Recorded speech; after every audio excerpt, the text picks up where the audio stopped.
The waiting is over. The New York Rangers are the Stanley Cup champions. And this one will last a lifetime. Captain Mark Messier, come get the Stanley Cup.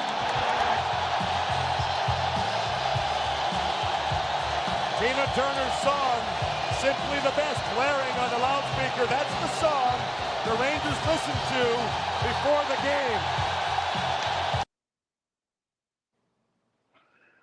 Oh, yeah. That was a nice one.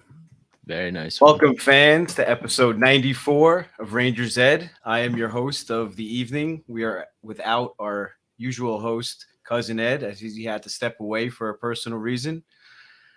So I'm going to throw it over to my co-host, Coach Ed. What's going on, Coach? What's up, buddy? That was a cool introduction there. Brings back some memories. Mikey Produces throwing in a little surprise video for us today after our episode namesake. This one will last a lifetime. And before we jump into the episode, I'm going to quickly go into the jersey numbers, sponsored by Oscar's Pro Stitch Hockey. Our buddy Oscar, a huge Rangers fan himself, started his company by stitching his own blue shirts. Once he perfected his craft and started to fall in love with his work, the man started to grow. Oscar stitches every jersey with love and dedication to authenticity, which never disappoints. His talent is hard to find in any store out there. Are you like Cousin Ed? You have a lingering jersey curse that every player he gets a jersey of gets traded or injured and hurts the Rangers team? You want to change things up? You want to take an Eric Lindros jersey and make it a vintage Ken Hodge jersey in the late 70s? Got an old jersey collecting dust in your closet? Want to throw your name on the back and add a nice number of one of your favorite players? You can bring it back to life with a brand new kit at Oscar's Pro Stitch. So head on over to Oscar's Instagram at Oscars PSH. That's OSCARS PSH to check out the countless tarps he's already done and to place the order for his next one that possibly can post on Instagram and get ready to wear it to the next Ranger game or any event that you have coming up. Tell them the boys from Rangers Ed sent you and receive a special discount at Oscar's Pro Stitch Hockey. Go get them, Rangers. As usual, Coach Ed killing it with the ad. The current Rangers wearing number 94. We got nobody. In the past, Derek Boogaard, a.k.a. the Boogeyman. He was a huge fighter back in the day. Unfortunately, he passed away in 2011, I guess shortly after his stint with the Rangers. Actually, I don't think he never played a game. I think it happened in that summer after they got him. No, I saw some pictures with him in a Rangers uniform. Yeah, for sure. I thought he didn't make it. I think it was the summer after he played. Oh, okay. I think he only played a handful of games with the Rangers. It was a tragic story to hear his passing. He's definitely featured in the documentary on Prime Video, Ice Guardians. I watched that one recently. So Coach and Mikey Produces, you guys definitely got to check that out. And fans, you should definitely check it out. It's all about the effects of fighting in the NHL, and a lot of the players that are interviewed in it are obviously for it. And there's a lot of people that are against fighting in the NHL. And unfortunately, Derek Boogaard is a story that obviously leans towards getting fighting out of the NHL. But I think that's for a discussion for another time. Coach, we got some exciting news. Tomorrow night, you and I will be, I guess, making our NHL arena debut and coaching at UBS where the Islanders play. So I'm definitely excited for that. Looking forward to it. What do you think? Yeah, it's going to be very cool. It's my arena debut as a coach, but I have played at the Nassau Coliseum and the old Spectrum in Philly. But it's pretty cool when you're playing in or being involved in a pro arena. It's definitely a different perspective. Yeah, I played with Sham and I back at the Coliseum for sure. Never had a chance to play at the Garden or coach at the Garden. Definitely looking forward to being on the NHL bench just to see what it's like. I mean, hopefully we'll get a little bit behind the scenes of maybe the locker rooms and stuff like that. We'll see. But do you guys need a stick boy? Because I'll come behind the bench. We might have an extra Stony Brook jacket, so Mike could be our trainer or our equipment manager or something. Mikey Produces will be joining us. And, we're really looking forward to it. So with that, we're going to bring on our special guest, Sean Cuthbert. from Hockey Night in New York to quickly chat about the Islanders in the upcoming wild card race. That's going to be a knife fight. So we're going to bring Sean on right now, and let's see what he has to say.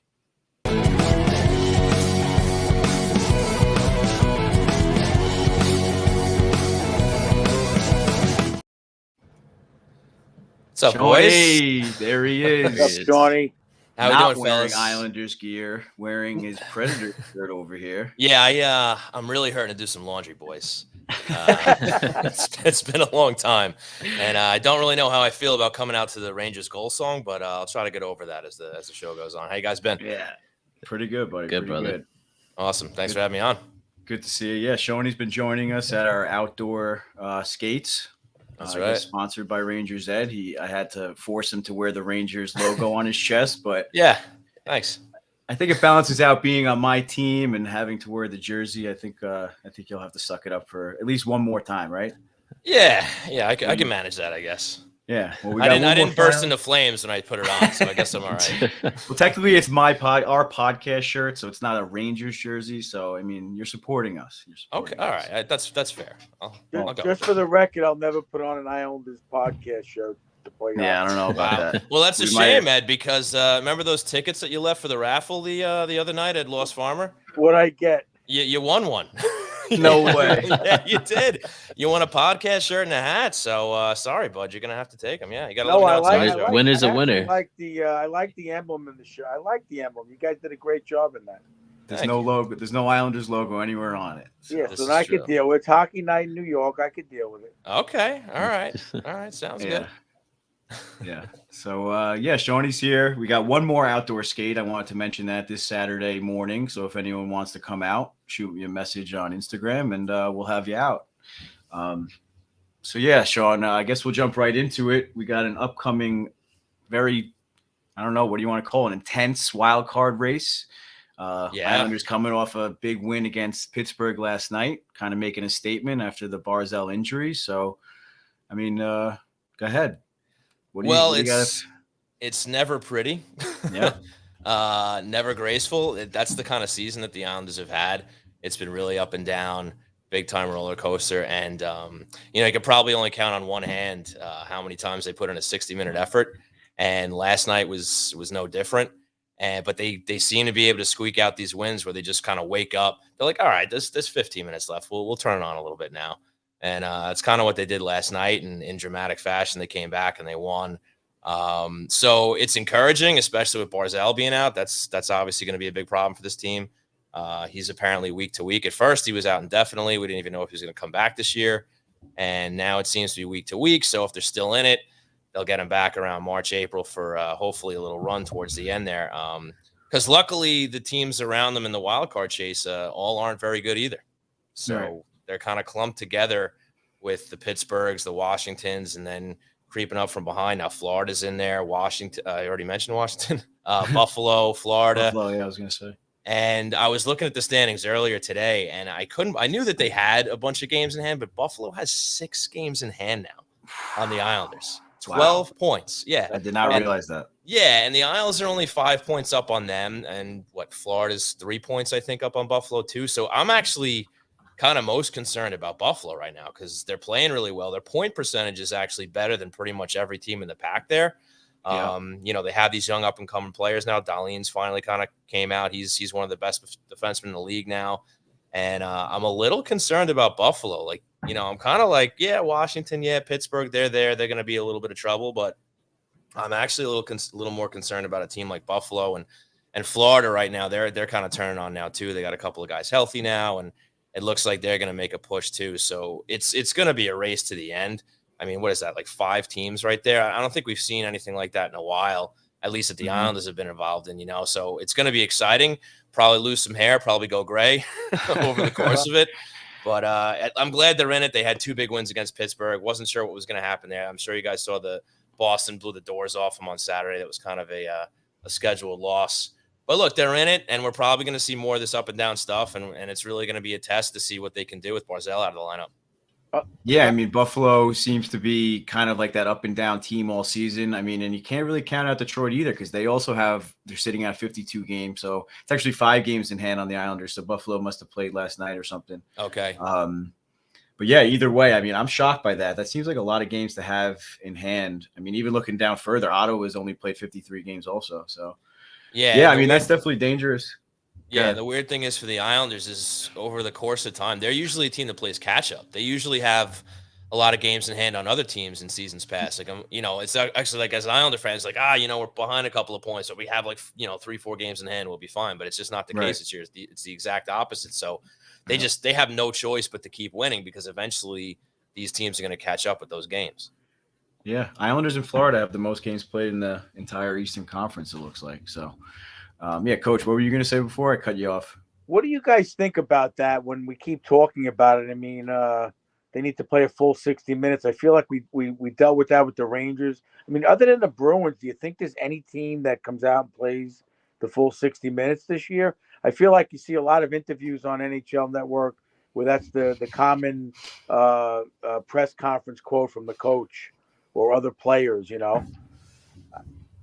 Yeah, I feel like it's a common theme just around hockey in general. I mean, Sean, you even look at like our men's league. You can't play a full 45 minutes, whatever it is. Right. You look at our Stony Brook team. We can't get them to play a full 60. It's impossible.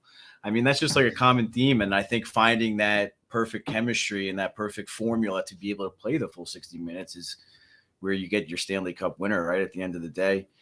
So yeah, I think it's just even more just playing close to 60 minutes. I mean, you can't expect over an 82 game season, you're not going to get 60 minutes, but you'd be happy with 50, maybe 43.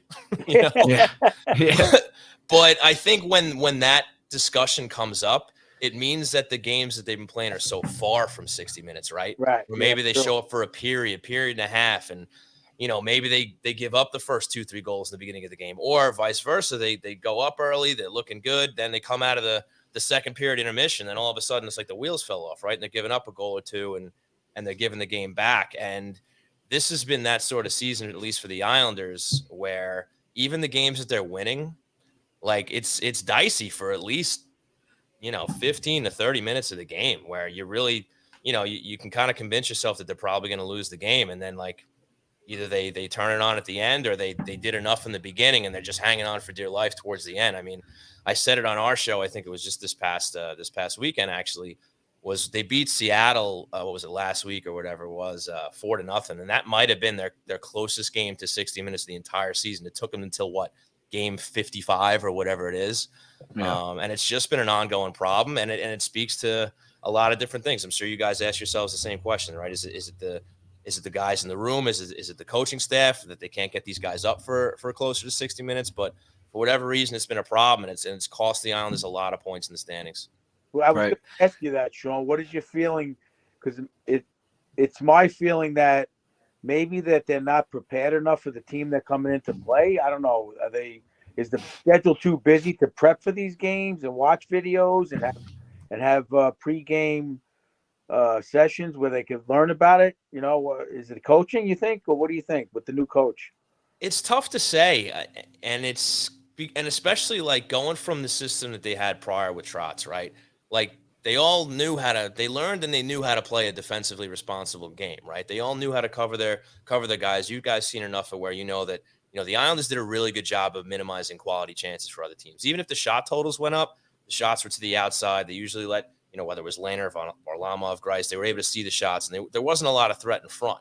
And it's kind of a circus a little bit now back there where they're giving up a lot more high danger shots. That's why Sorokin's getting so much credit this year, because if not for him, they would be in the basement. There's no question about it. And just to answer your question, I would have to think it's a combination of the two, where you got guys that maybe they're just not in the right mental space when it's, either at the beginning of the game, prepping for the game, or they lose focus during the game. Because in the early going of the season for the Isles, they were coming out slow almost every game. And you guys might have taken note of it when they were winning earlier in the season, when they were beating teams like Calgary, Colorado. They were all come from behind wins. They were all picking it up in the second, third period, maybe in overtime, getting a win. So they were coming out slow, picking up later. Then they seemed to figure it out. And then for the next week or two, they were coming out scoring the first goal or two, looked great in the first half, come out of the second intermission, and they just disappear. So I don't know if that's age because this team's a little bit older. I don't know if that's, again, just where their headspace is, or if it's a coaching staff that isn't able to kind of rein these guys in and be like, yo, keep the focus here, because it's just been almost a night in, night out problem. I mean, they had an interesting segment on NHL with Bruce Boudreau before, asking him about captaincy and how important it is. You think that has an effect on it? Because in my opinion, like when you watch highlights of a lot of these games, it's all about guys being out of position on a lot of the goals. Yep. On defense. And I mean, I don't know if you realize the Jacob Trouba situation against Chicago, where he went nuts and he screamed at the team and the whole routine. Mm-hmm. Is Barzal up to the task of calling out certain players and making things happen in a positive way? You think that's a problem, or you think it's more the coaching?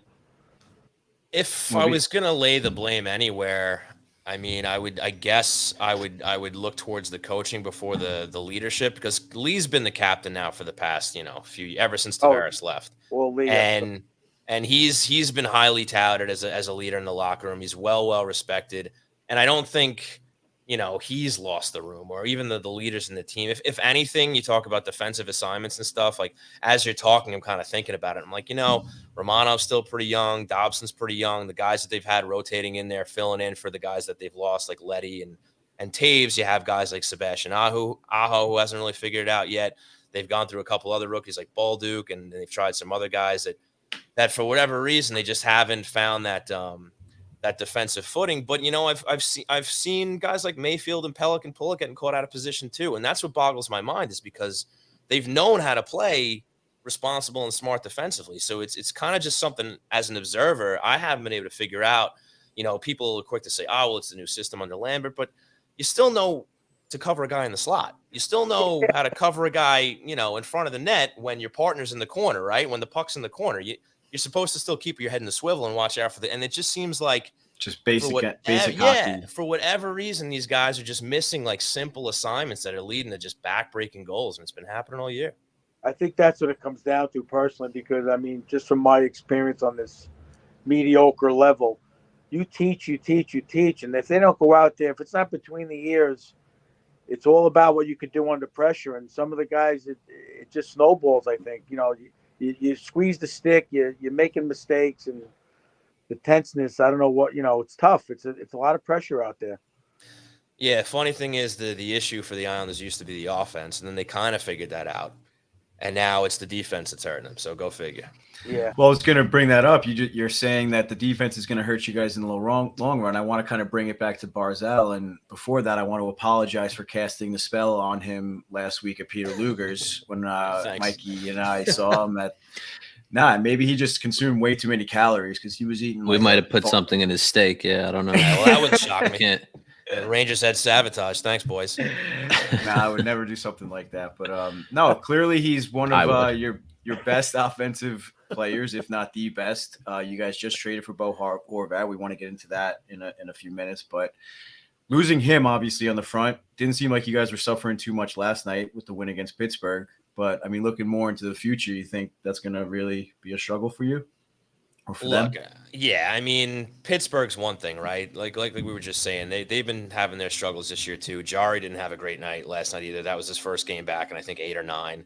So they kind of benefited from that a little bit. Now they got Winnipeg coming up. They got Winnipeg with LA sandwiched in between. They got Winnipeg tomorrow, then they got the Jets. The Kings on Friday, and then the Jets again on Sunday. And I think that's really when we're going to see how this team fares without Matt Barzal. And the addition of Horvat's huge. We'll get into him. But, yeah, look, it's going to be tough. It's going to be interesting to see, because there is one thing that this team has, even when it doesn't work out all the time, is they do have heart. And they do play hard. And that's a big reason why they won last night. You got guys like 38-year-old Zach Parise last night blocking shots, laying down the body. With the goal he pulled, and he was huge last night. And he had the game winner last Friday against the Penguins too. I mean, he's been unbelievable.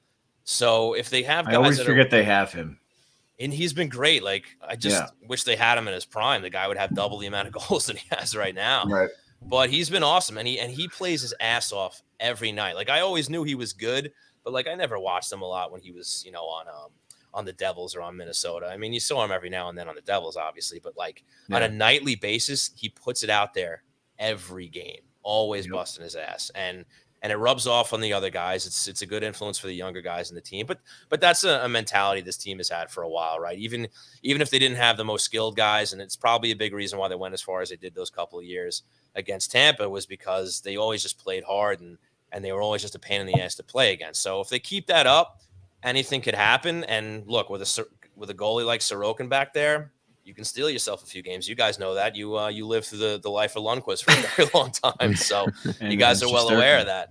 So yeah, now Shesterkin, of course. But so look, it's obviously a big blow. I think the timing of the Horvat trade is even more crucial now to keep them in the mix. But it's I'm just in a wait and see here. You know, I'm not going to say they're done, but it's certainly got a lot harder with him being out for sure.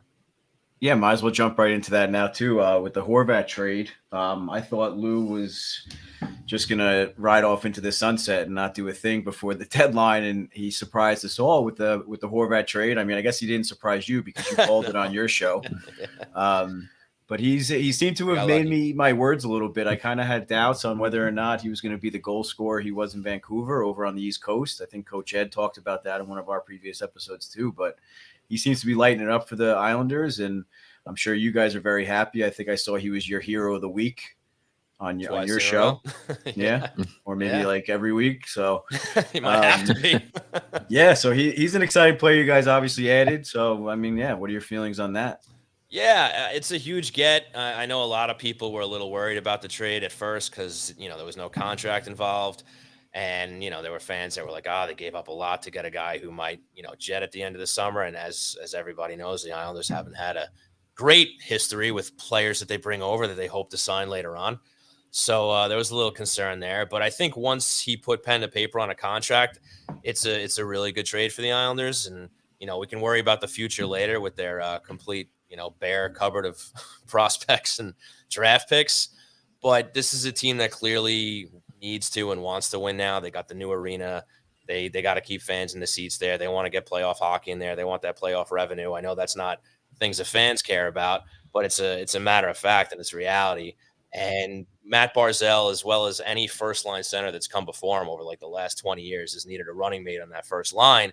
They just haven't had a scoring winger really in forever.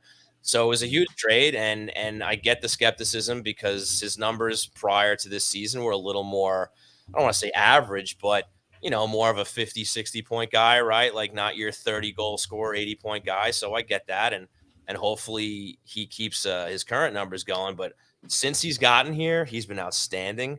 The faceoffs, the goal scoring, just the offensive awareness, and the little things that he does just to make himself open for an attempt or a shot on goal or even a goal that you really weren't seeing out of guys. That was really interesting. And a couple of plays was with Barzal before he got hurt, where, you know, he was kind of letting Barzal do his thing with the puck, and he would kind of just very quietly and very subtly find the open ice, find the soft ice, and Barzal would just whip him a, you know, perfect pass, and he'd be able to roof it and not put it into the goalie's chest, with a lot of Islanders have been guilty of for a long time. So it's been really refreshing to see that he has a very quick release. He can get a shot off, but he can roof it from in tight. He can find the little holes, you know, past the goaltender. They've needed that forever. So if he can, I was going to say, you've just been looking for someone that could find that open ice for Barzal and be able to play with him, have the patience to watch him skate around the offensive zone for 20 minutes at a time.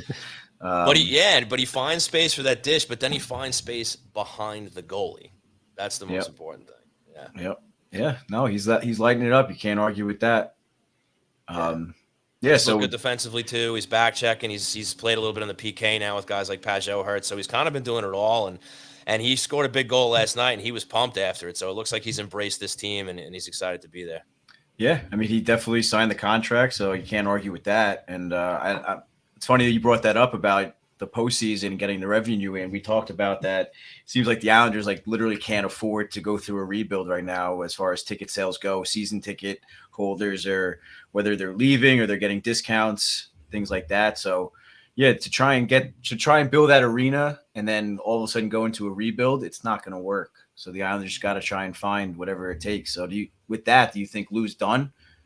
Looking ahead to the deadline, I mean, he kind of has to maybe make one more move now with Barzal out, whether that's offense or defense. It's interesting because I think now with Barzal out, he's going to be more cautious. Yeah. Because maybe he felt a little bit better about how they were going to do before he got injured, and he could have felt a little more confident bringing somebody else in. But I think he really needs to wait to see if they're going to stay in contention. I mean, you got about a week and a half now, so they look pretty good at the moment. And I think as long as they're still, in it, as long as they still have a reasonable chance to get into the playoffs, I think Lou will add something depth-wise. He's not going to find a Barzal replacement. He couldn't even afford one if he could find one, right, with the lack of assets that they have. But, yeah, I could see him throwing out a second, third, fifth-round pick for, a middle or bottom six guy or maybe a veteran defenseman, maybe kind of like an Andy Green pickup like he's done over the past. That's probably what they need. Maybe a guy that they can just, rely on a little bit more on the defensive end that can kind of shore up things, with those young guys that are kind of rotating through the lineup right now. But I think he's going to let it go as close to the deadline as possible to make sure that he's not unnecessarily giving up assets where, a week or two later, and then all of a sudden the Sabres and the Panthers got those 2 wild card spots locked up, and then it was a waste, right? So I think he's going to wait to the last minute, but if they're in it, I think he'll pull the trigger on something. I'm a little amazed to see the amount of moves that have been made this season so far by other teams before the deadline. It's usually like waiting, but all of a sudden, bang! The Rangers first, Horvat, the Rangers. Who else? There was another big move. Riley to Toronto. That usually it's like a little closer to the deadline. I know we're not that far, but usually it's like within a couple of days or right there at the deadline. Well, I mean, the deadline used to be earlier in the season. I don't remember. It used to go to mid-February, guys, if you remember right. I think early March is kind of late. That's a cousin Ed question. Yeah. I mean, we can search the interwebs after the show, but I'm pretty sure the deadline used to come sooner. So it's almost like, maybe these teams just don't want to wait that late because, these guys got to gel with their teams and they got to, get used to the systems and stuff like that. I mean, Horvat's worked out great in that regard so far, but I mean, I remember when they picked up, Pajot and maybe Palmieri too, when they got those guys around the deadline, it took a little while for those guys to kind of fit in and start putting up points where you're kind of just like, oh man, look what they gave up for these guys. And they're not really producing. Then they were great down the stretch and great in the playoffs, but it took some time. So, I feel like if these general managers are able to work out deals sooner than later, I mean, it's to their benefit because they can get these guys acclimated to the systems, before they actually hit the ground running for the playoffs and stuff, Yeah, that seems to be the theme of what they're all saying in their interviews and things like that. So yeah, before showing we let you go, I see you've been doing a lot of live shows and things like that. You got another one tomorrow night, right? Yeah, it's kind of the week of the Lost Farmer this week. Yeah. We did it there Saturday. We had the pregame show, and then tomorrow night no pregame show. We're just doing a little hockey trivia. So if you boys you guys aren't going to be around. You got Stony Brook tomorrow, but we'll be at the Islander game. Unfortunately, but if there are any, we got to sit through that first. Oh, sorry guys, the brand new UBS Arena, it's going to be terrible. Yeah, maybe the Islanders can take care of business that the Rangers couldn't the other night, huh? Oof, but I don't know. Winnipeg's tough. They look pretty good, especially Hellebuck. Yeah. Well, we'll see. But so tomorrow night back at Lost Farmer, Mineola. They're great people over there. Great beers over there. They do a great job, and we're just very fortunate and happy to be partners with those guys, and just so happen to link up this week where we had these events going on. So we're going to be hanging out for a viewing party tomorrow night. And even if you're not an Islander fan, we got a little hockey trivia going on, so you don't need to know everything about the Islanders. We'll be talking about the league in general, and cool. win surprises and stuff like that. Yeah, just trying to have some fun. There's going to be drink specials and all that, so that'll be a good time. And then Saturday when they play the Jets in Winnipeg, that's a 3:30 game. At 2:30, we're going to do a Hockey Night in New York pregame show with myself and Stefan Rosner, and we're going to be raising money for Courage for Carson. We're raising money for Carson. He's battling with cancer right now, so we got a big fundraiser going on with a lot of great people. We expect a really big turnout. You can pay $60 and you get basically unlimited food and drink for like 3-4 hours. So if you come hang out, watch the game, come to the pregame show, and then there's going to be raffles and prizes, and it's going to be a really good time. So hopefully if you guys can, if anybody can make it out, please do. We encourage you, and we'll have more events there coming up during the year. But busy bees over here at Hockey Night in New York. That's a quick question. If the fans wanted to donate without going there, is there a way to do that? Yes, there is actually, and I wish I had that information in front of me. But we're going to be posting up a flyer on the site, on our social sites, probably within the next 12 to 24 hours, and there'll be information there. And you can donate directly to the cause for Carson, even if you can't make it out there. But thanks, Mike. That was a great question. Yeah, awesome. Make sure you tag us in it for sure, and I'll throw it up on our story, or if you want to invite me as like a collaborator or whatever, and it'll go right up on our feed if you'd like. Here you go. I got it for you right now. There you go. So it goes through Pink Cans for Cancer, and you can go to Recycling for a Cure. That's for the number 4, not FOR. So recycling number 4 acure.org.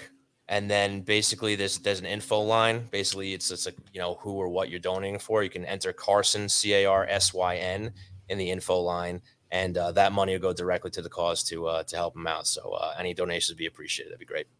Great. We'll try and have Mikey throw that up on the screen at the end of the episode for everybody. So some of our fans can go out and donate if they can't make it over to the Shawnee show tomorrow. But if you guys can make it out, Lost Farm is a great place. It's a lot of fun.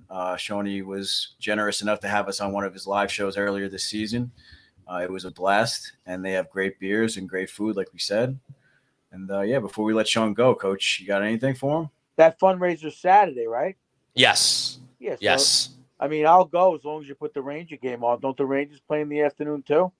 We might be able to find a small TV for you. We'll see what we can do. Maybe put a little iPad on the end of the bar or something like that. Nice. Yeah, well, we got the skate in the morning, so maybe we'll head right over to Lost Farmers after the skate. Yeah, there we go. What's going on? Kill the pain. So. Yeah. So, all right, Sean. Well, it was a pleasure, buddy. Always a pleasure. Appreciate you coming on and filling some voids without our host here. Yeah. So, wish me luck for the rest of the episode. I know you're a host yourself. And, I have faith, Ed. You can do it. But yeah, thanks, buddy. Boys. Always a lot of fun. And if you have any Islander fan friends, cousins, relatives, check out HockeyNightNY.com. You can check us out at HockeyNightNY. Check out the show. Check out what we're doing. A lot of stuff going on. And a lot of fun. So, boys, always a pleasure. Thanks so much.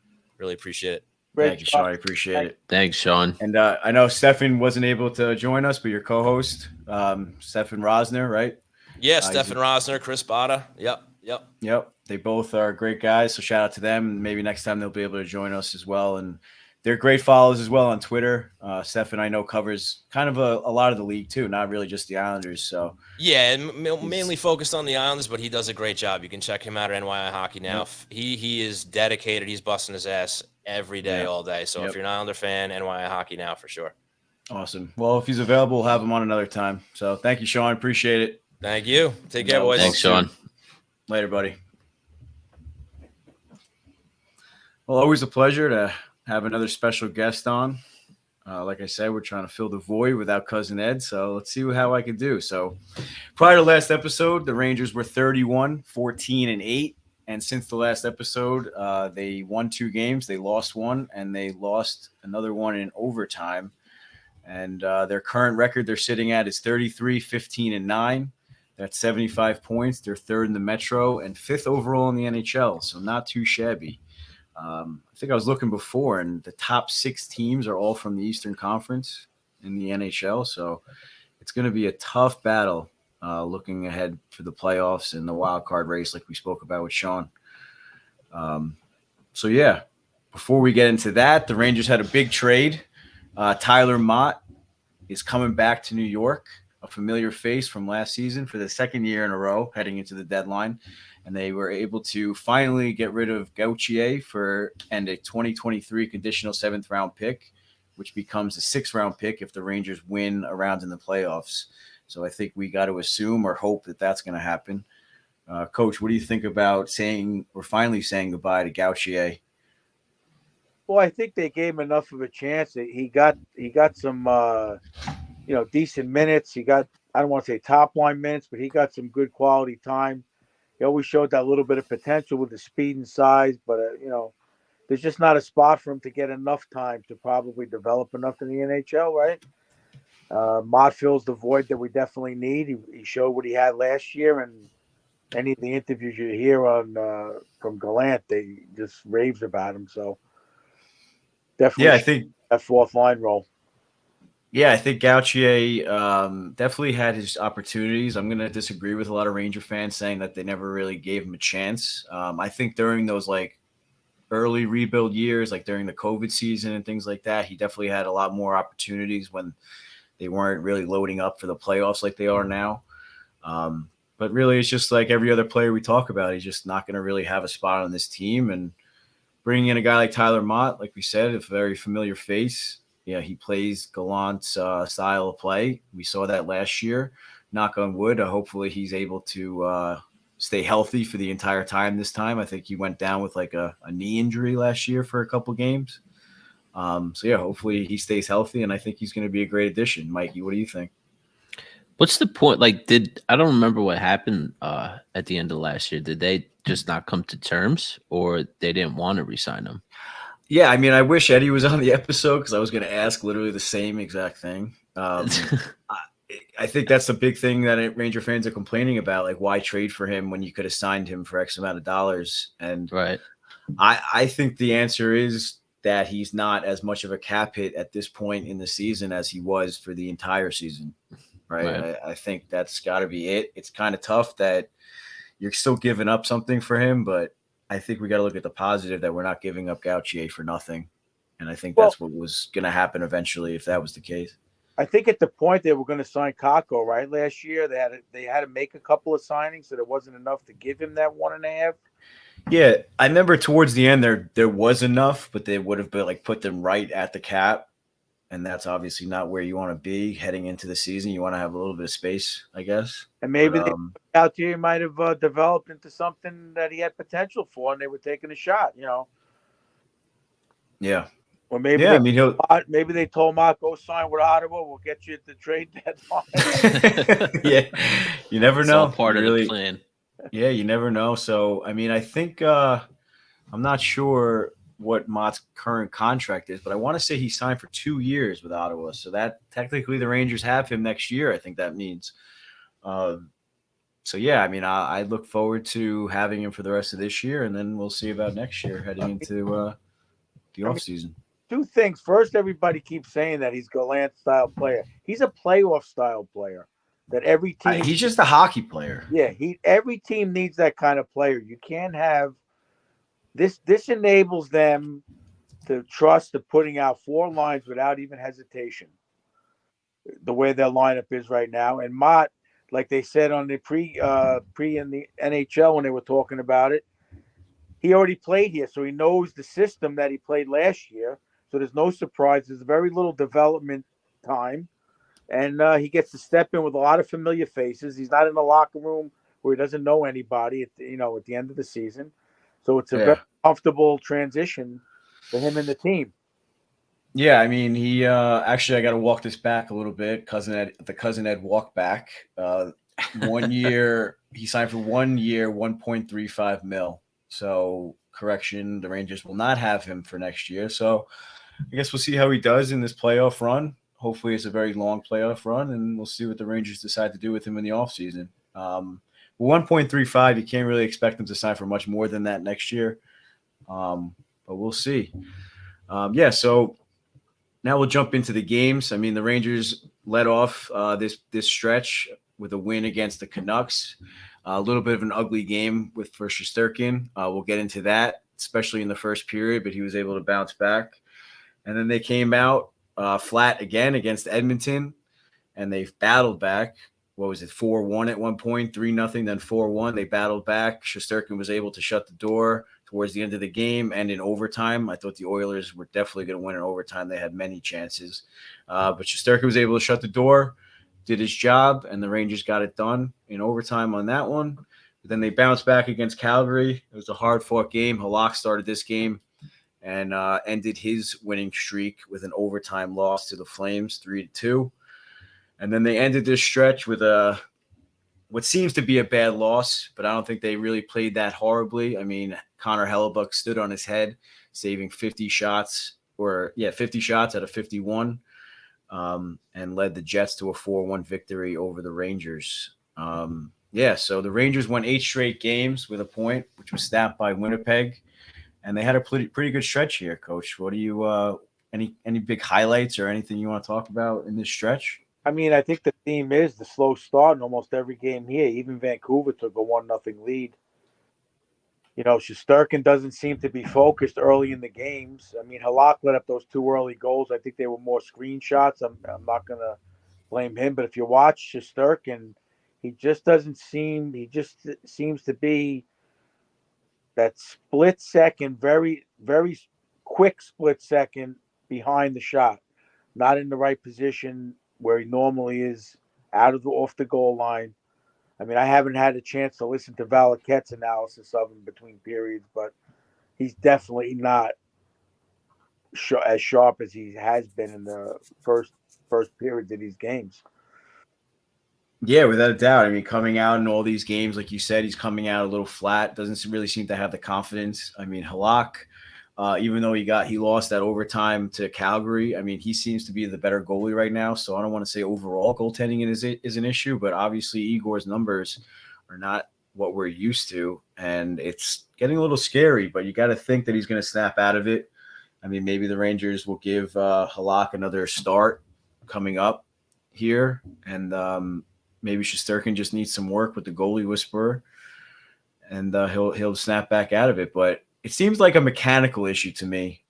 So I don't know what do you think could happen with a goalie causing a mechanical issue? Well, I know he was overconfident in a game where all right, Mike, what do you got to say?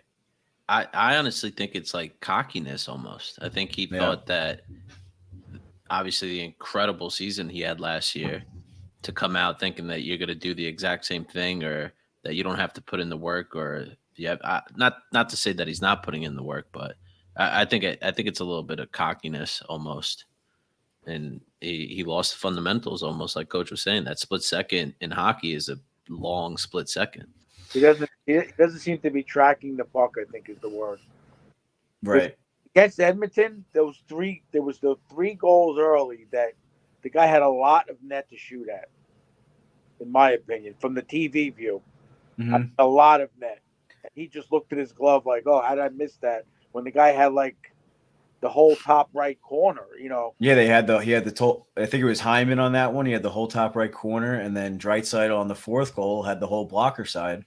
So he seems like he's playing a little too much on the goal line, similar to what Lundqvist used to do, but he's not Lundqvist, and that's not really his style of play. I think we're used to Igor being confident and challenging those shooters. And like I said, I think it's a mechanical thing. I think he got a little too comfortable back there, like Mikey said. And he had a slow start to the season when Halak wasn't playing well, right? And then Halak started to play well. Igor was playing well also. They were both dominating, it seems. And now Igor is starting to tail off again. So like I said, I think he's getting a little too comfortable back there, and just got to snap out of it. I think getting this big loss, letting up 4 goals in a big loss for the Rangers. Like I said, the game against Vancouver, he let up 4 goals, but he still gets the win. So it's not really that much of a wake-up call. And then, the same thing against the Oilers. He lets up 4 goals, but he still gets the win. So hopefully after the game against Winnipeg, he's kind of like, well, oh shit, got to start saving the pucks here. And if the offensive isn't going to come, there's no way the Rangers can let up 4 goals without a doubt. And not just the Rangers, that's anybody in the National Hockey League. Maybe that baby's keeping him up at night. You never know. If that's the case, maybe he's got to go bunk up with Panarin or something and tap into Tarasenko's Russian gas supply. They got to create a pipeline. You think maybe he's a little tired, the long playoff run last year?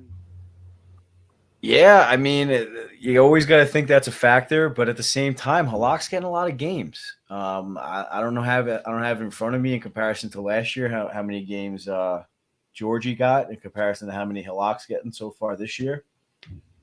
But at that point, it comes to a point where that just can't be an excuse.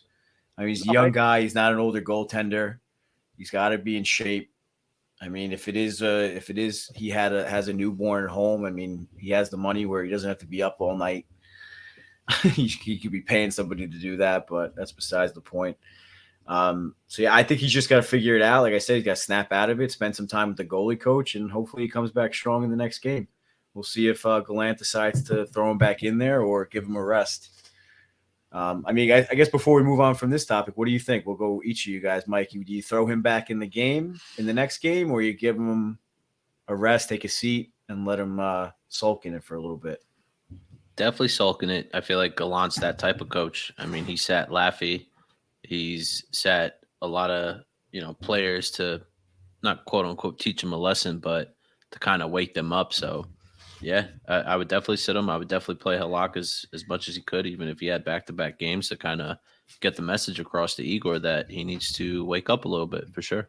They got 4 tough games coming up. You're looking at the schedule: Detroit, Washington, LA, and Philly. Philly's a nuisance. They're not good. They're not fighting for much, but they're a nuisance. But every other team is fighting for something, and they better be ready. Yeah, you got to think that the Detroit game is one of those games that we talked about that's kind of penciled in as a Halak start coming into the season. So let's see if Gallant decides to go against that, or if he sticks with it. And like we said, let's see Igor sulking a little bit and soak it in on the bench. All right, getting out of the negativity, it seems like my boy, or cousin Ed would say, my favorite, Lafreniere, is slowly, I should say, continuing to emerge. He gets his first power play goal of his career, which was a game-tying goal, and then he also gets a shootout winning goal. I mean, we'll get into the awards in a little bit, but come on, Laffy's doing his thing. He's finally starting to show some offensive awareness, some offensive power, and he's not only forechecking hard, but he's finally getting on the score sheet consistently. Not only that, if Heedle could bury a puck, he probably would have had 3 more assists. Well, cousin Ed's not here to defend Heedle and say that he's snake bitten. There's no defense. Yeah, well, it's hard to when you're hitting the goalie square in the mask when he's on his stomach. It's hard to defend the shooter in that aspect. But yeah, I mean, Heedle seems to be a little snake bit or struggling as of late, and he's lucky that Laffy and Kako are carrying him. No, my point is, Laffy set him up a few times, so he's really in the offensive mode, making some plays, making things happen. Yeah, that confidence. The word that comes really to mind is buzzing. When I think of Laffy right now, buzzing. Yeah, the whole kids line is buzzing. I mean, we kind of expected Heedle to cool off a little bit, and like I said, I think it's important that Laffy and Kako are stepping it up, and I guess we'll say Mikey Produci's boy Kako, he's continuing just to shine. I mean, not only is he getting on the score sheet, he's making the plays. He's making like the big plays. So, Mikey, come on. What do you got? Talk to me. I wish it happened 2 years ago when I said he was going to be the man, but I can't say anything bad about him. I mean, you could just better late than never. Yeah, better late than never. Exactly. You could just see the difference in his game from last year to this year, and it shows every single game. I don't think he's had a bad game this season so far, at least none that I can remember. Yeah, he looks stronger for sure, without a doubt. More confident with the puck. And I think he's becoming a leader on that line, even though I think Heedle technically is the oldest kid on that line. I think Kako is emerging as he's right under Heedle as far as experience. I think he's definitely jumped 2 steps. I know we're saying like take step by step. I think Kako kind of, got ahead of a step there. Yeah. Coach, what do you? Yeah, he progressed a little quicker than Heedle, I think, in his youth. And but again, if Heedle would have buried a couple of those, Kako was involved in those plays. I mean, yeah, they're all involved. Kako are moving the puck around. They're quick. They're making good decisions. They're taking hits. They're giving hits. Yeah, I think overall that line is definitely shining. We've been saying it for the last couple of years that the Rangers need the top 3 lines to be moving on all cylinders, and I think that's what we have right now. And if Heedle can get hot again and all 3 of those kids continue to dominate, it's going to be very scary going into the playoffs. Yeah, it's a good problem to have. Yeah. So moving away from the third line, I guess we can't avoid the obvious. Mika Zibanejad reaches 30 goals for the 3rd time in his career, and all 3 of those times have been with the Rangers. He scored 30 one year, 41, and now he's currently sitting at 30. Mika, I mean, can't say a bad thing about this guy. He seems to be going through some ebbs and flows this season, but he's always seeming to find the score sheet. And lately, he seems to be flying around the ice. And that hair, you just can't avoid it. They compared his hair to on NHL. They had a side-by-side photo coming into the Winnipeg game. I think it's what's his name, Kyle Connor. Kyle Connor, the blonde hair. Yeah, they had him both with no helmet on. That's funny. And they said something about I think Zippy used a little more conditioner. Sleek. Yeah, Definitely his hair's pinned straight. He definitely uses a lot of product to. Shout out to EA, the PA. She used to pay big money to have hair as straight as Mika's. Yeah, so you got to think he's got plenty of games left. What is it? I guess 30 games left almost to really get his goal total. You got to think he's going to surpass the 41 career high. You got to hope in this stretch. And yeah, let's hope Mika continues on. He's back with his best friend Kreider on that first line, and they seem to be making magic together as of late. I got a little continue. Bold what prediction. What do you got, Mikey? Ooh, Mikey produces bold prediction. What do you got? Mika scores 48 goals by the end of the season. 48. So you think he's going to score another 18 from now until the end of the season? How many games left? The Rangers have played 53, so they have what? That's 29. 29. Yes. Definitely doable. It's doable without a doubt. I mean, a few multi-goal games, a few 0-goal games. That's definitely doable for a player like him. How many points does he have? Currently, I am not sure how many points he's got. Mikey, you want to look that up? I got it. 60, 61. It looks like 30 up there.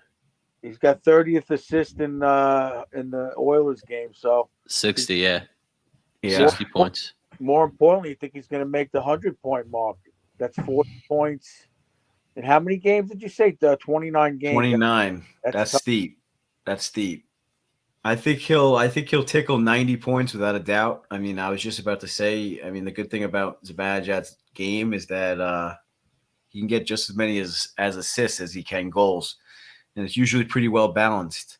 Lately, we've been seeing on the power play. I mean, I've been talking that you got to add another weapon or something into that arsenal on the power play. And that kind of like fake shot, slap pass to Kreider on the back door is just beautiful. It's beautiful.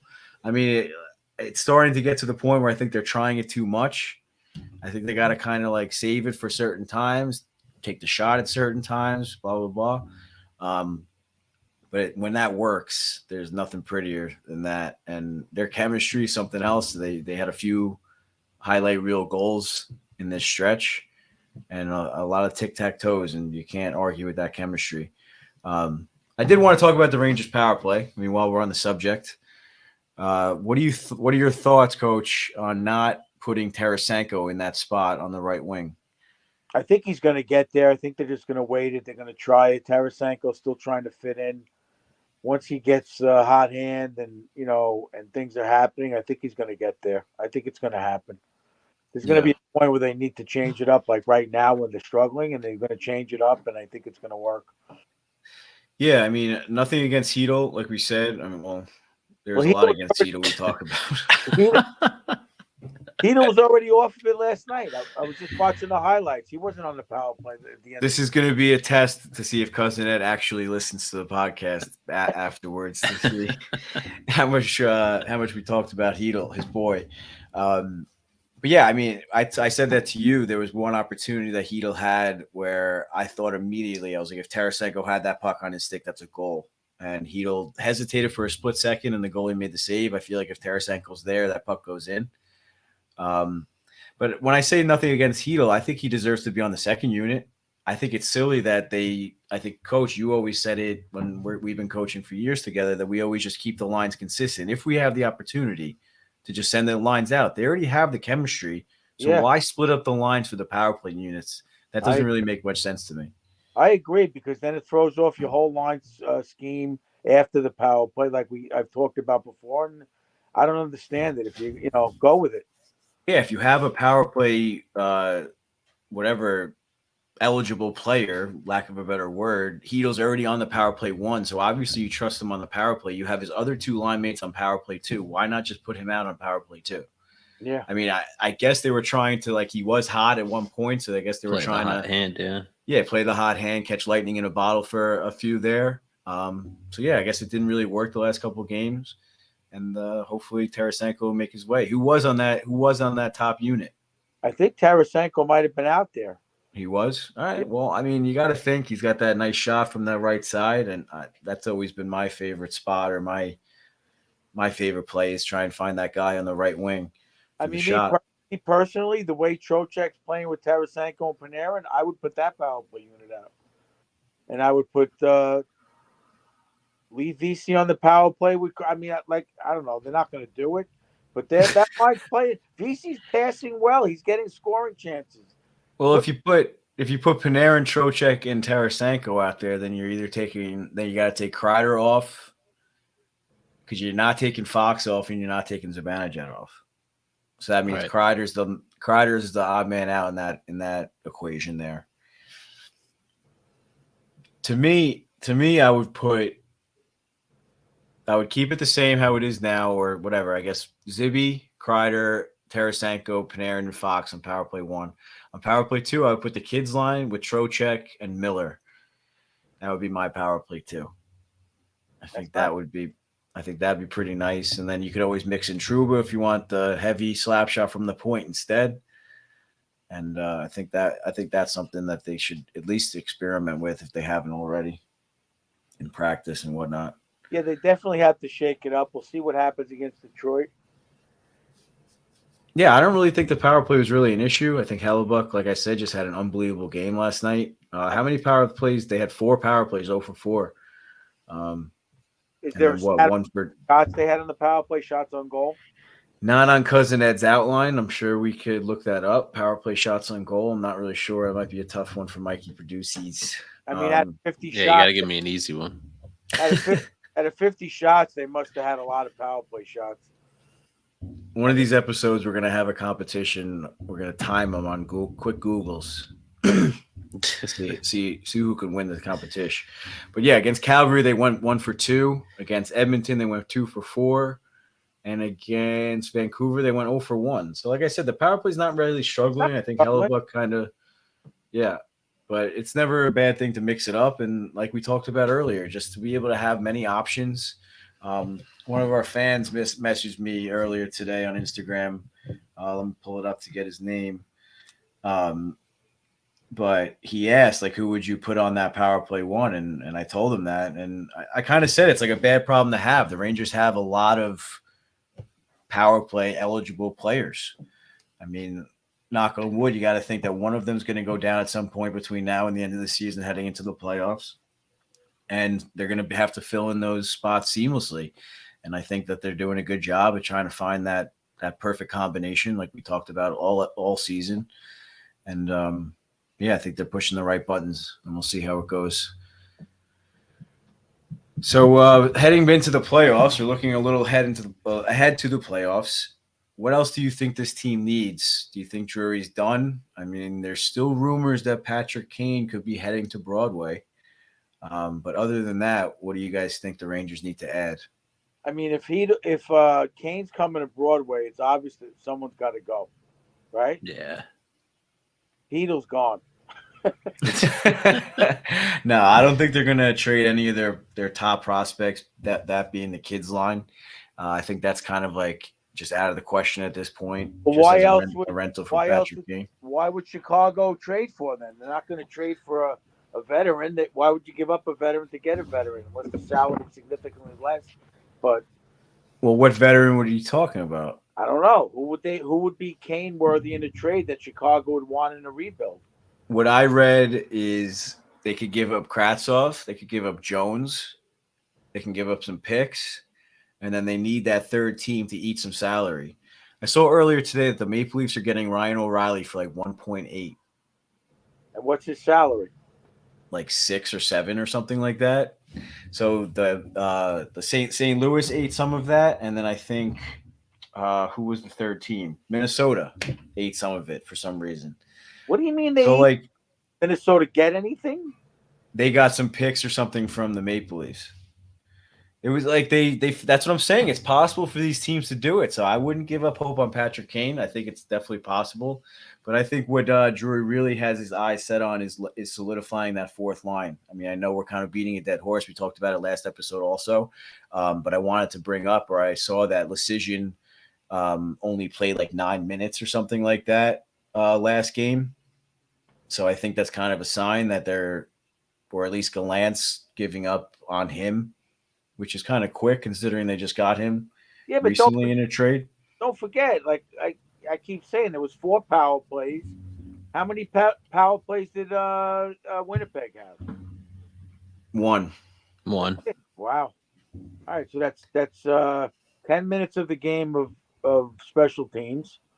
Yeah. You know, and he's not going to get that kind of time no matter what. He's only 22 years old or something. You know?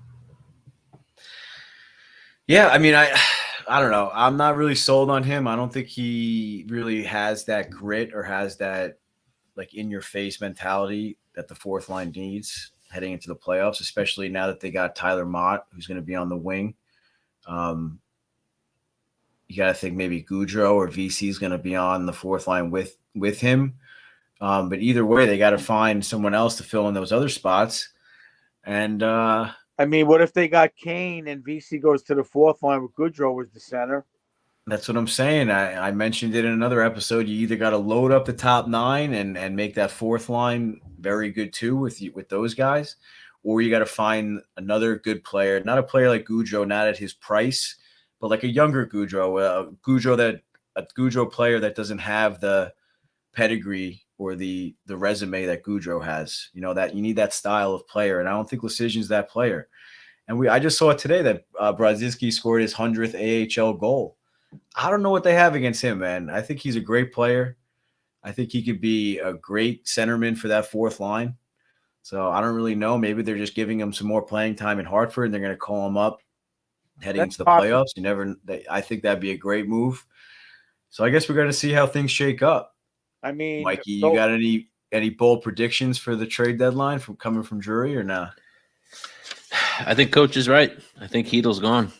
I think Heedle is gone. That is the only thing we could. I wouldn't say afford. Afford isn't the right. That's kind of mean to say that we could afford to give up Heedle. But I mean, if you're getting something like Patrick Kane in return, then I don't know. Cousin, I really never gonna miss an episode again. I really don't want him to make another move because, like Coach said, that just means we're giving something up. And I think right now this team is, I wouldn't say fully set to run into the playoffs, but I do like our chances with this team.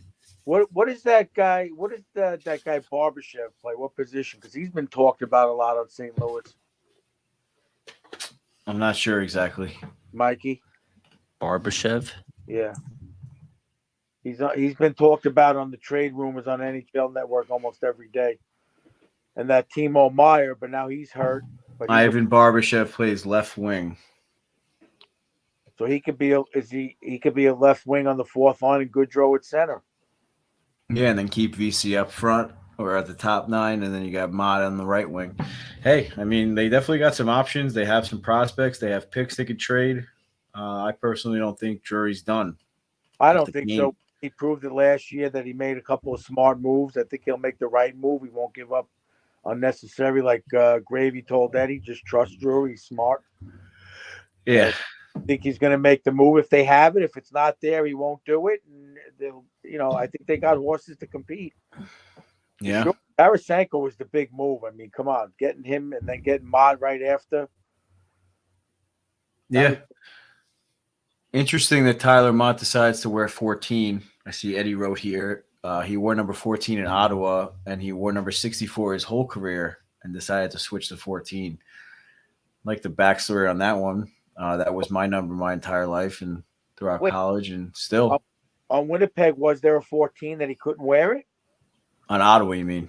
No, wasn't he on Winnipeg first? Oh, I don't know what team he played for before that.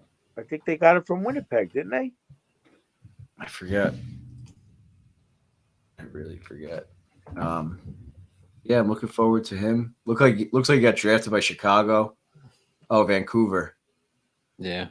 Oh yeah, Vancouver. Vancouver. He was with Bo Horvat, so he wore 14. I'm pretty sure. So that's probably why. Horvat wore 54. What am I talking about? He wears 14 with the Islanders though, but he wore 54 with Vancouver.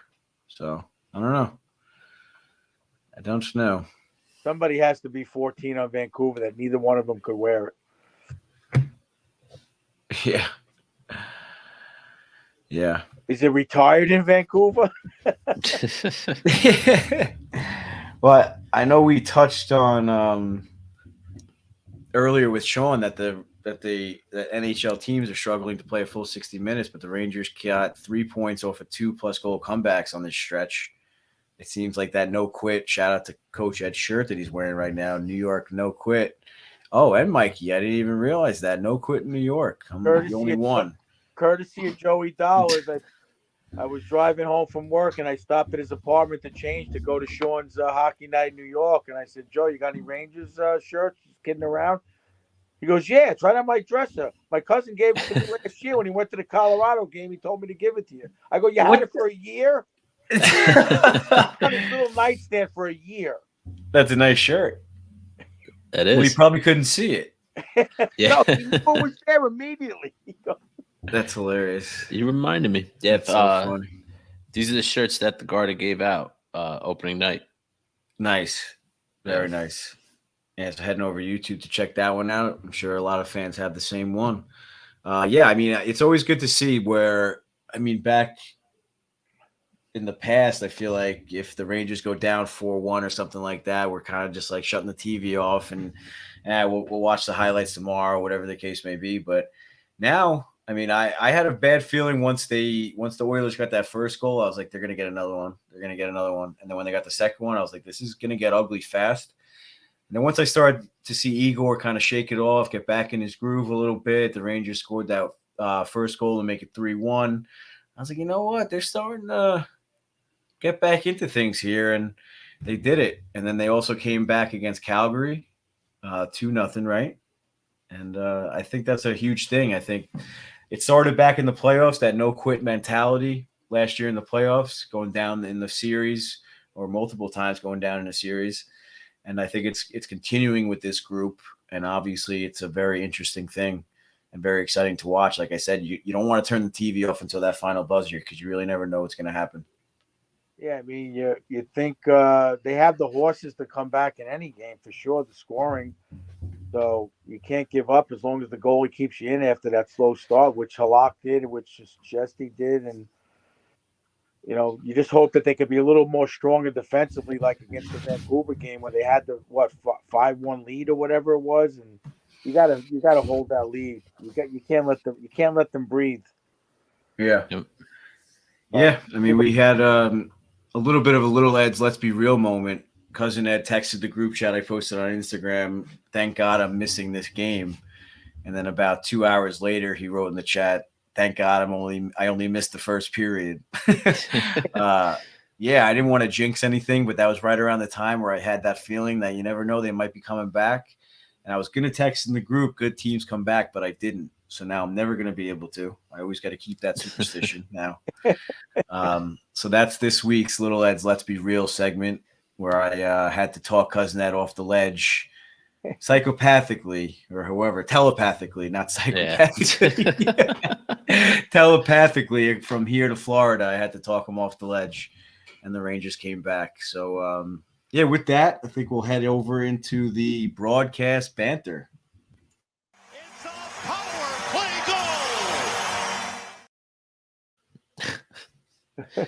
goal.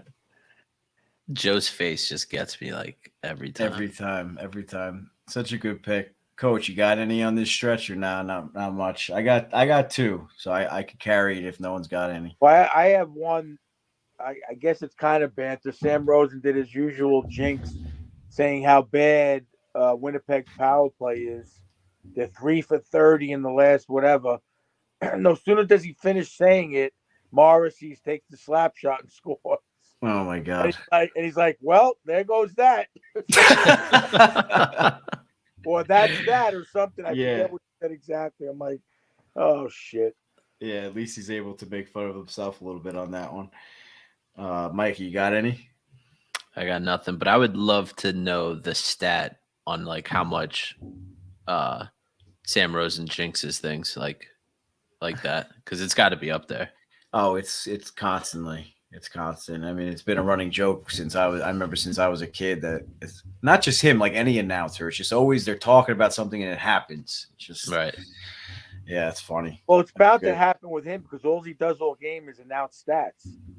Yeah, that's true. Yeah. Remember last year when Lundqvist was announcing, or he was in the booth with them for the Zucchi goal? Yeah. As soon as he said it, he scored. Yeah. So I got two. This is kind of I've been trying to pick out the ones where him and Joe like have those conversations. So on Laffy's goal, Sam goes, you know, Joe, I thought both players should have gotten an assist on that one. And Joe goes, I don't know, Sam. I think it was only Kakko making that play. Sam goes, yeah? Okay. Just like moves on to the next topic. That was it. Doesn't try and argue back. No, Kakko touched it. He had to shut nothing. Just, okay. And just moves on to the next thing. And then the other one, they showed the Bill Pito commercial where he's like sitting in the stands eating popcorn by himself or something. And he goes, you know, Joe, you never know where you're going to see that Bill Pito. He could be in the studio with us. He could be in the stands with the fans. Joe goes, he's employed by everybody in sports and other sports. I was like, what?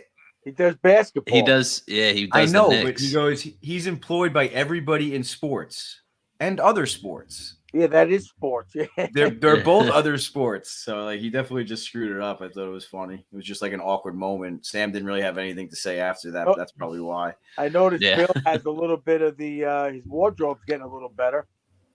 Joe? Maybe he signed a little bit of a Bill Pito. Oh, Bill Pito. So Lundqvist is rubbing off on him. Yeah. Yeah. You can't show up to work with Lundqvist dressed like that and with those oversized shirts. Like and the wrinkled khaki pants. Unbelievable. I saw him on the Knicks game. I think it was one of the games where the Rangers pregame was on MSG and then it switches over to the Knicks game and then you got to switch to MSG2 for the Ranger game or whatever. So like Bill Pito comes on the screen. He goes, yeah, if you're looking for the Ranger game, I'm like, he's doing this now? Like, so, I mean, you got to hand it to him. If he's able to jump between sport to sport like that, I mean, that's got to be tough. They'll network a couple of times a week. Yeah.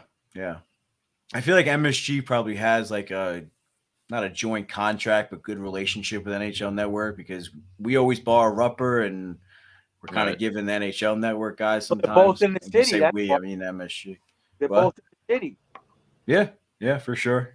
So I love working in the network. He's able to do the Ranger games. Yeah, I love when Rupper's on there, and I love Valley, obviously Lundqvist, but Rupper brings like a different dynamic. If they were able to have all four of them on, that'd be great. But I know that's probably a little difficult. But yeah, any other banter before we move on? No, I think we're good. All right. So after that, I think what is it? Stars of the week, Mikey? That's your favorite part.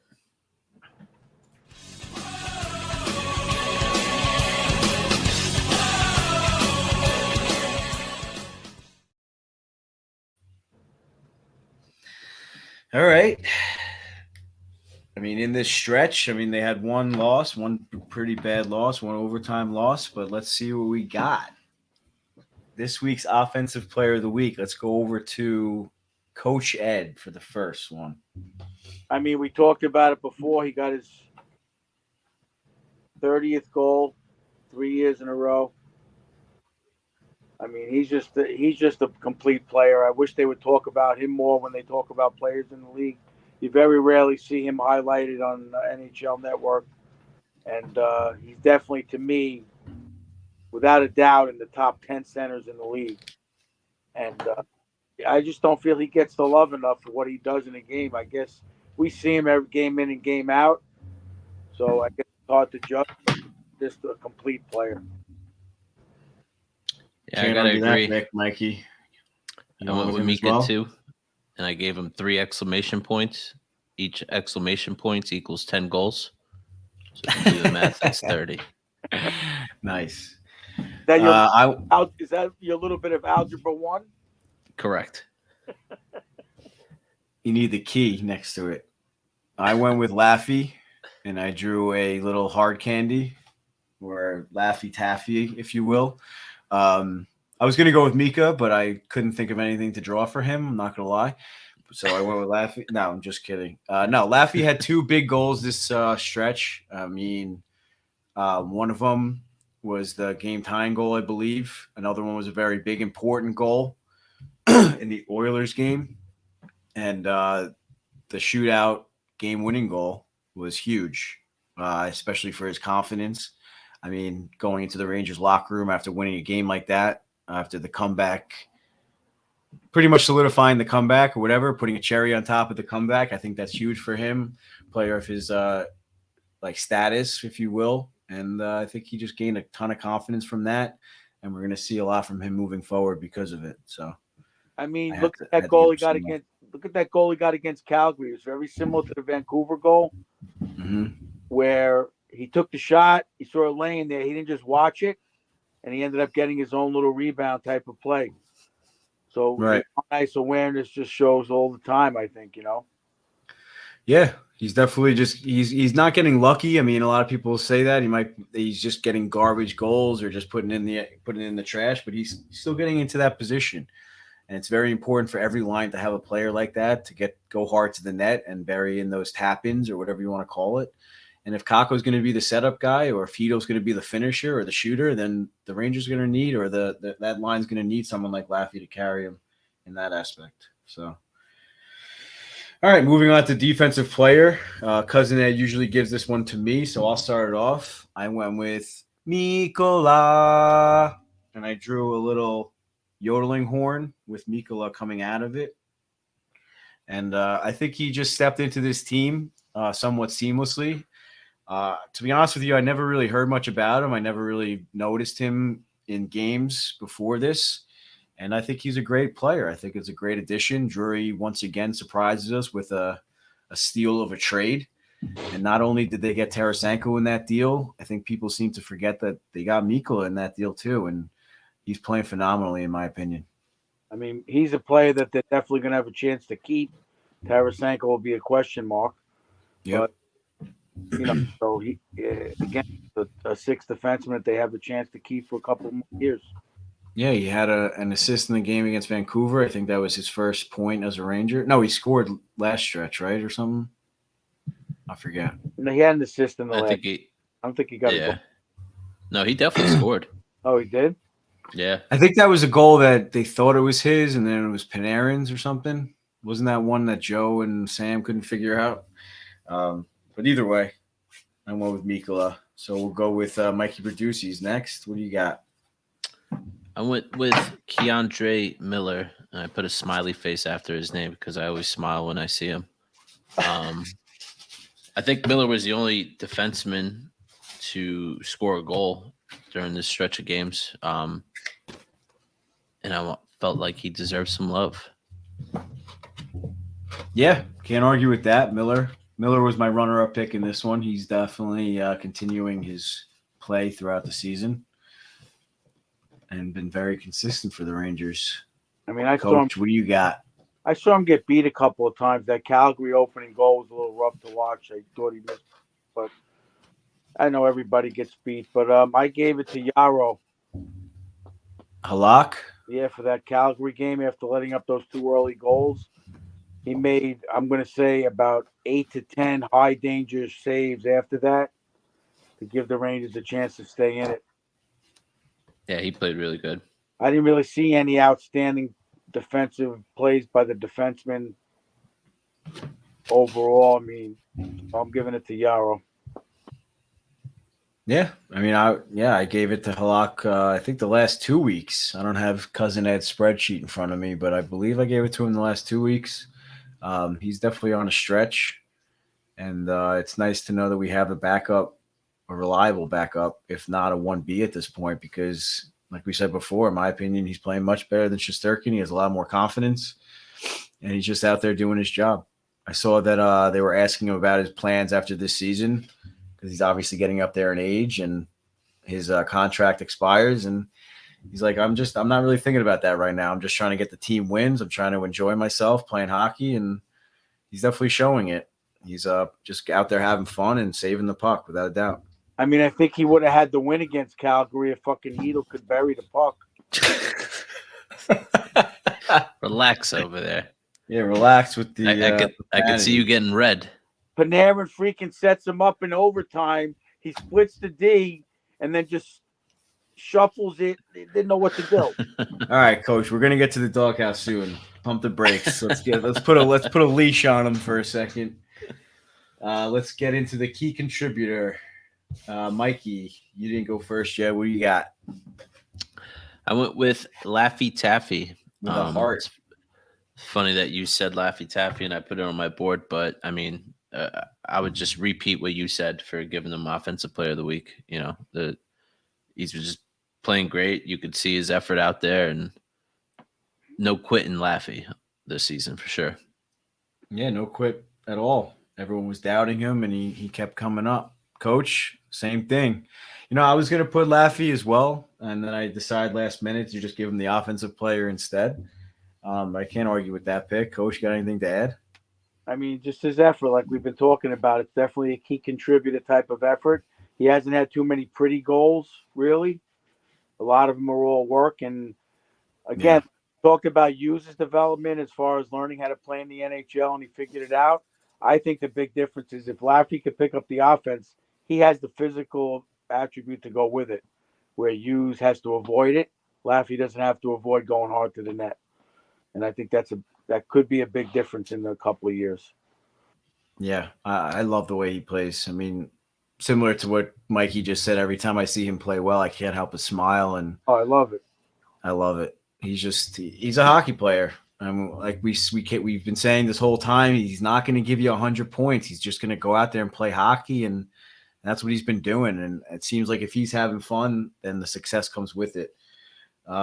With that, I went with Trocheck. I drew the mustache again. I tried to draw a plate of spaghetti, but with dry erase markers, that's pretty difficult. I learned.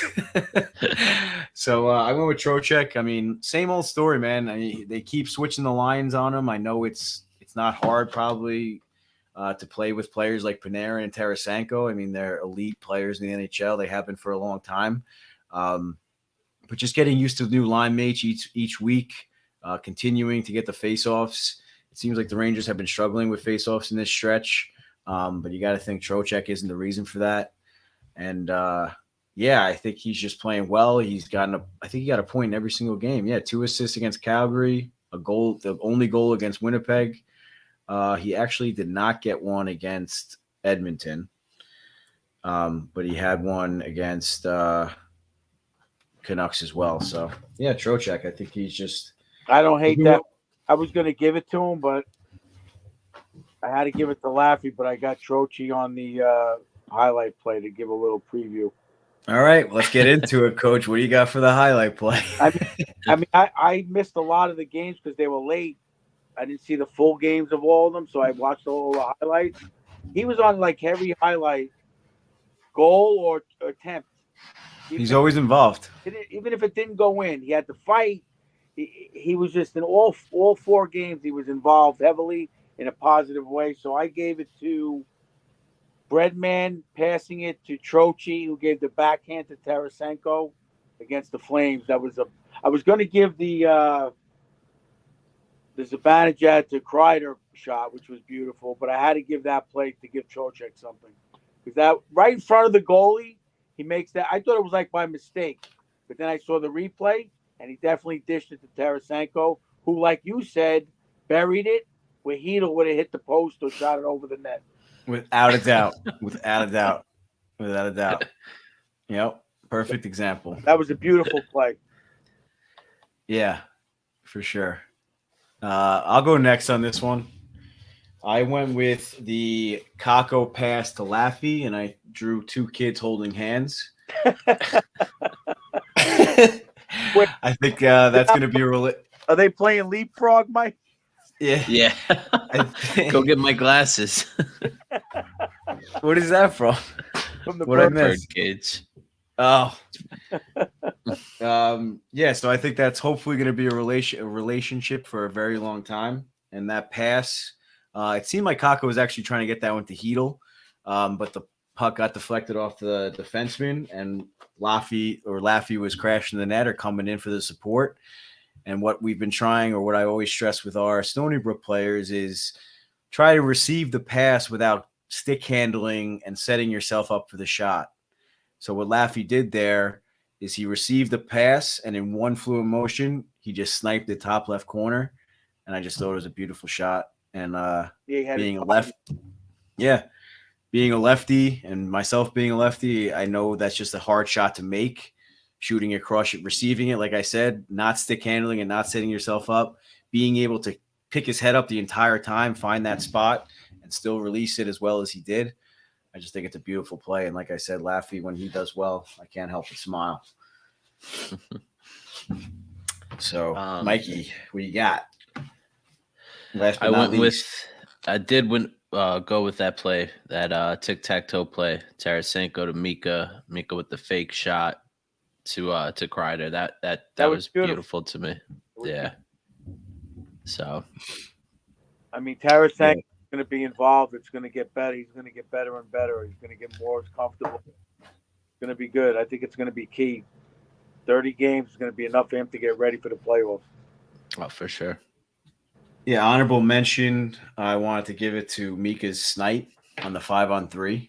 I know I mentioned in the group chat that I love Fox being down low on the 5-on-3 and him being able to see the entire ice like from that spot and basically being able to pass it to whoever he wants. So I just wanted to bring that up. I forgot to bring it up during the episode. All right, so now it's time for everyone's favorite award, Coach Ed's Copyright Doghouse Award, sponsored by Suitors.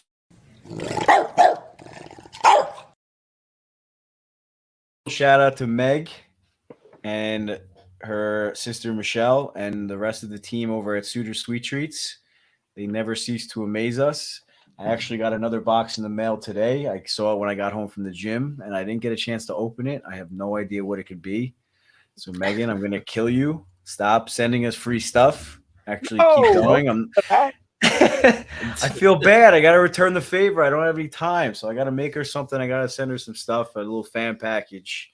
A little so look out for that package. A little review on her cookies. It was Kathy's grandson Brendan's birthday, so I gave him the little Ranger hockey player with the blonde hair that she sent me. And he goes, "Ooh," he opens it up. He goes, "What is this?" I said, "It's a cookie. You could eat it." He immediately bit the head off. And he chewed and he goes, "Mmm." That's a Coach Ed review if I ever heard one. Gave a little, and he just threw it aside. And he opened up the next gift, but he gave a little nice little positive. Okay. I'm sure he finished it later on. Sure he did. I'm sure he did. Yeah, so shout out or head over to YouTube to check out the Coach Ed's Doghouse Cookie, which if you place an order through Suitors Sweet Treats on Etsy, go over to Etsy and search Suitors Sweets and More. It's right there on the screen for you. Everyone checking it out on YouTube. And if you place the order with promo code EDPOD23, you'll get 10% off and a free Coach Ed's Doghouse Cookie. And it is beautiful. Got the little grass on there. It's unbelievable. So shout out Meg and the rest of Suitors Sweet Treats. All right, Coach Ed, it's your award. Take us away. I mean, got to have I had Kreids in there with 1 foot. Kreids is out. Had a goal against Vancouver. A couple against the Oilers in a big comeback. So he's out. He had a shorty. And I'm going back in with Hedel and Shesty. I'm going with 2. I'm going with 2. Hedel and Shesty. Oh boy. I think boy. Because of those 2 guys, these games were almost lost. Yeah. That's my Without a doubt. Not defensively on Hedel's part. I didn't get to watch him closely on defense.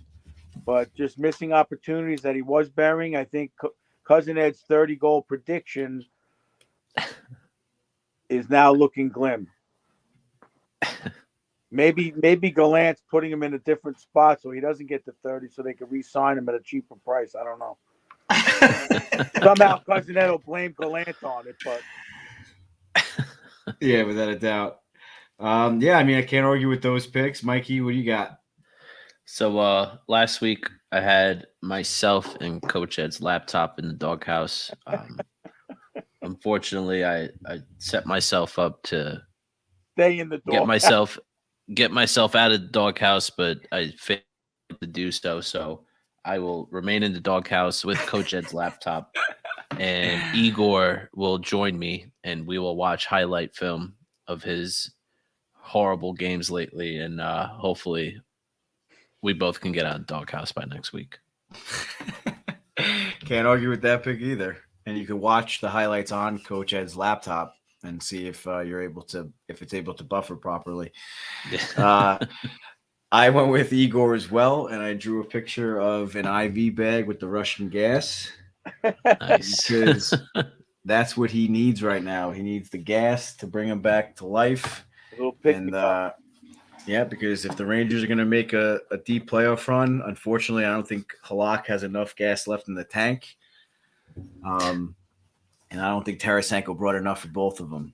So I think Igor is going to have to hog it and carry us to the promised land. Is Halak Russian? I'm not sure. I'm going to say Czech. I think he is Czech. No, Slovakian. Well, that is all that same Slovakia area. Yeah, Eastern Easy, European Coach. gas. Easy. All right, so that's your stars of the week. There's everyone's boards. Head on over to YouTube to check them out. And I gotta say, Cousin Ed has one foot in the doghouse because he came up with this beautiful draft pick. What do you call it? Cap space. With the cap space, yeah. Yep. But fortunately, because of his family situation, he's not here to explain it. Yeah. Because so I think either of us three could possibly figure this out, I just see a lot of colors. A lot of colors, a lot of stuff going on there. But I'm interested to see have a little talk about that next week. It's pretty cool. Yeah, for sure. I think we should probably we'll spend a lot of time on that in an episode coming up, heading into the deadline. I think that's definitely Cousin Ed's space there. So maybe we'll do a little Cousin Ed segment on that, talk about the contracts and upcoming cap space and what the Rangers can afford and whatnot. Yeah, you got to get that up on the screen too. So yeah, we'll try and throw this up. I'll make a graphic for next week. So yeah, fans, tune in for next week, episode 95 or maybe 96. And we'll go a little deeper into that. And the part that's going to kill him, right? What? The Shattenkirk Girardi cap hit. The dead cap at the bottom. Yeah, that's tough. Finally, Brad Richards came off, so that's good. And we're hurting. This the last year for everybody. So next year we got a clean slate. Got a couple. Like, got if I'm reading this correctly. Got $2.5 million. It looks like. Yeah, not bad. Before we log off and say bye, I know obviously Cousin Ed's not here to do trivia, but I do have a pretty cool trivia question for you two, just for fun. Okay. In honor of before we throw into trivia. Ooh. Let's get Mikey P with the 150. Mikey P, never letting us down. The trivia, it's time to throw it over to Mikey P with your Rangers Ed 150, the fastest 150 seconds in the National Hockey Podcast League. Ladies and gentlemen, welcome back to the Rangers Ed 150. We had another big blockbuster Friday night that saw Ryan O'Reilly and Noel Acciari head to the Toronto Maple Leafs. In exchange, the Blues received forward Mikhail Abramov, Adam Gaudette, Toronto's 2023 first-round pick, Ottawa's 2023 third, and Toronto's second-rounder in 2024. The Minnesota Wild will retain 25% of O'Reilly's salary, and St. Louis will retain an additional 50%. Lots of speculation around several other guys, including Jacob Chychrun and Patty Kane. So as that March 3rd deadline approaches, keep an eye out for some big pieces to be wearing new sweaters come March. Outside the trade market, we got a spicy playoff race happening on both sides of the continent, so let's get into some action from around the league. Out west in the Pacific Division, as we said last week, Vegas seems to have a bit of momentum here after stumbling into the All-Star break. The Golden Knights are now 5-0 since the break, including a big win last night over the Tampa Bay Lightning. The Kings are also perfect since the break, sitting at 4-0, but they have a tough run of games coming up in the Wild, Devils, Islanders, and Rangers this week, so this will definitely be a good litmus test for LA. Finally, the Kraken remain in third place, and the fourth place Oilers have slowed down a bit since we last talked with 3 consecutive overtime losses. In the Central Division, as with the Pacific, the Central standings remain unchanged since last week. Dallas, Winnipeg, Colorado, and Minnesota occupy the 1 to 4 spots respectively, with Nashville falling to 6 points out of 4th place on the heels of a 1-2 week last week. The Stars have also lost 7 of their last 9 and have only scored 4 goals in their last 5 games. So they seem to have lost that scoring touch, and they're treading water until they can find it again. Interesting point of comparison here between the East and the West. Both division leaders in the West have 72 points, while the top 6 teams in the East all have more than 72 points, with the Lightning sitting closest at 73. Needless to say here, the top 6 teams in the league appear to be in the East. Back in the Central Division, with the way things are progressing in the Pacific and the way the Wild are playing at the moment, it doesn't seem like that we'll see more than 3 teams from this division in the playoffs. Back east in the Atlantic Division, Boston widened the gap over Toronto to 13 points on the heels of a 4-0 week that included a 6-2 thrashing of the New York Islanders. With the Leafs, they had wins over Chicago and Montreal, but they were unable to sweep the Blackhawks last week, who pulled out a 5-3 victory over the Leafs on Sunday on the back of a Patty Kane hat-trick. The Lightning also had a tough week, dropping games to Vegas and Arizona, but the gap between Tampa and Florida is at 9 points at the moment, so Tampa can afford to drop 1 or 2 here and there. Finally, of note here is the Buffalo Sabres. The Islanders and Panthers have taken the 2 wildcard spots for the time being, but both of these teams have played 60 games, and Buffalo is currently sitting in that 5th wildcard spot, 4 points behind the Cats and 5 points behind the Islanders, but the Sabres do have 6 games in hand over both of these teams, so in all likelihood, we'll be seeing the blue and gold in one of those wildcard spots at some point. Finally, in the Metro Division, as with the Atlantic, the top 3 here remain unchanged from last week, with the Canes, Devils, and Rangers sitting atop the division in their respective spots. The Islanders have crept up into 4th place, and the Pens and Caps fell to 5th and 6th, respectively. The Caps are on a 4-game losing streak, with Ovechkin back home with the death of his father, and the Pens have also dropped their last 3. So the Canes are in a bit of a predicament with Pacioretty out of the lineup this season. He was a real solid top 6 scorer that the Canes were relying on to push them through the playoffs. But it seems like they're going to have to make a run at a scorer come playoff time, or come trade deadline time, and Timo Meier appears to be on top of that list. So things are a bit wonky in the Metro Division right now, particularly with the wild card standings, but we got some exciting hockey coming up this week as that trade deadline approaches, so stay tuned for more updates next week. This has been your 150.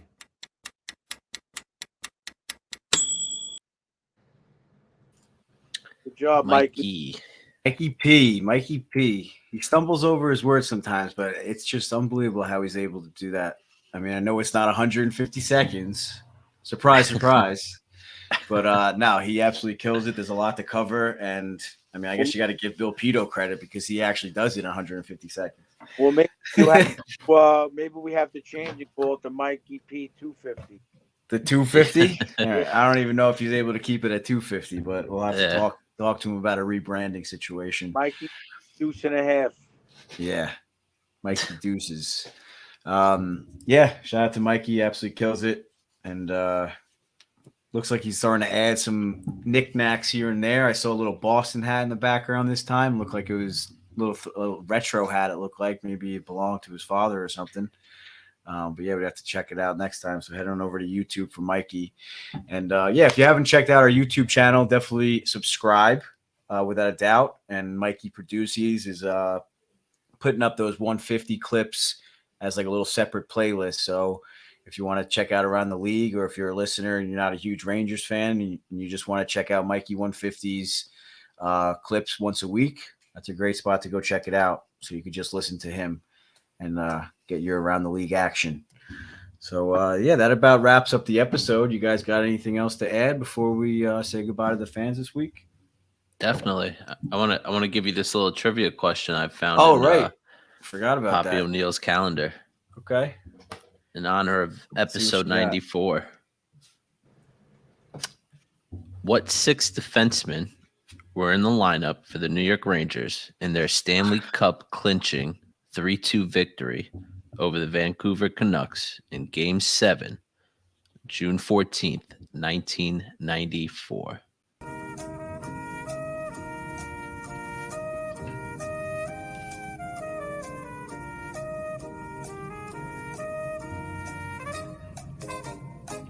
Oh, my God.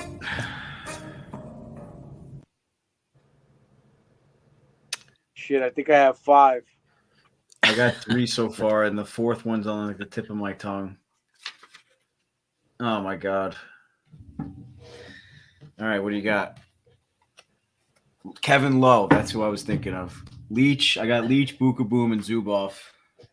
Jeff Bukaboom, Brian Leach, Doug Litster, Kevin Lowe, Zubov.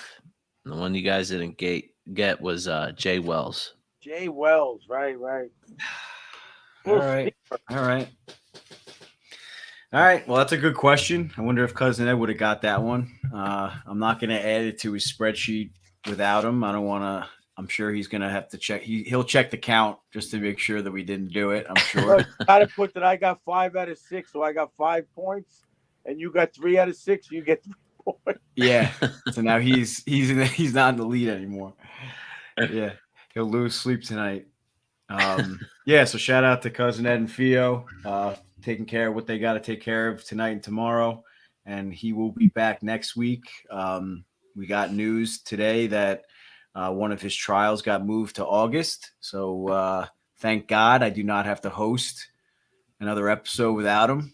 So thank you, fans, for sticking with us tonight, or sticking with me tonight as I came back and hosted for you guys again for the first time in a long time. So thank you guys. Good job, Mike. Yeah, I don't know. I kind of like the way you hosted over Cousin Ed. Oh, is that another test to see if he's listening? No, I'll hand it to Cousin Ed. He definitely knows how to control a courtroom and drive the bus. So I'm happy to take the back seat here and be a co-host and go back to normal next week. So, like I said, thank you guys for sticking with me. And I love you guys. Let's go Rangers. Love you guys. Let's go Rangers. Love you guys. Shout out to all of our fans, sponsors, Oscars Pro Stitch, Suter Sweet Treats. Love you guys. We wouldn't have this podcast without your financial support and all the fans' love and support. And so thank you very much. What? And your cookie support. And the cookie support. Love you guys. Have a good night. Good night, bud. Good night, Mikey. Good night.